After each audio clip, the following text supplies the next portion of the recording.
आज हम सब पढ़ेंगे एक्सरसाइज 6 का ई का दूसरा सवाल। श्यामपर पे देखिए सब लोग, सही विकल्प छांटिए। क्वेश्चन नंबर 1, यदि L बराबर 3 तो 2L।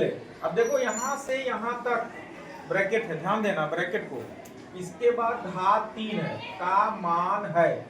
अब इसको पहले हल करना है, फिर इसके बाद इसमें देखना है कौन सा मान इसमें सही है। बात समझ रहे हो? yes, चलो देखो हल करो।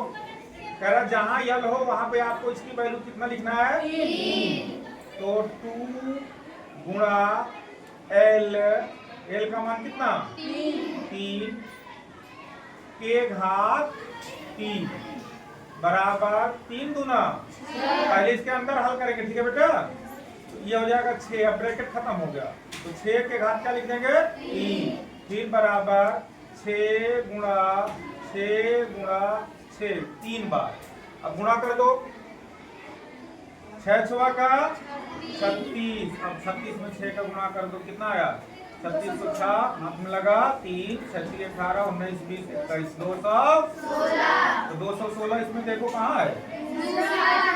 दूसरा ऑप्शन। तो ये दूसरा ऑप्शन क्या है आपका? सही है। इसी तरह से अब ये वाला सवाल देखिए, बी वाला। यदि x बराबर 2 y बराबर 1, यानी दो मान इसमें है, x का भी और y का भी। 5xy, यहां से यहां तक ब्रैकेट है, का होल स्क्वायर का मान।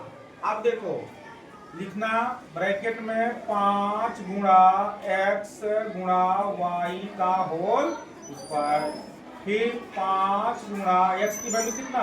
2 गुणा y की वैल्यू कितना? 1, इसका होल स्क्वायर। अब इसके अंदर गुणा कर लो, 5 गुना 10 इकन्ना, ये हो जाएगा 10 के घात 2 बराबर 10 गुणा 10 बराबर कितना? 100। अब देख लो इसमें पहला ऑप्शन सही दिख रहा है ना? चलो सवाल नंबर तीसरा देखो। यदि x बराबर 3 y बराबर 1 z बराबर 2 तो x plus y plus z। अब देखो इसमें प्लस लिखा हुआ है, तो आप वैसे लिख दीजिए x plus y plus z का होल स्क्वायर। x की वैल्यू कितना? 3 प्लस y की वैल्यू कितना? 1 प्लस z की वैल्यू कितना? 2 का होल स्क्वायर। जोड़ दो, 3 है 4 2 6 का स्क्वायर बराबर 6 गुणा 6 2 बार, 6 6 का 36। देख लीजिए इसमें कौन सा ऑप्शन सही है? तीसरा, ये ऑप्शन सही है। सबको समझ में आया? Yes sir. प्रश्न सबको अच्छी तरह समझ में आ गया? Yes sir. चलिए अगला प्रश्न हम लोग कल पढ़ेंगे, ठीक है?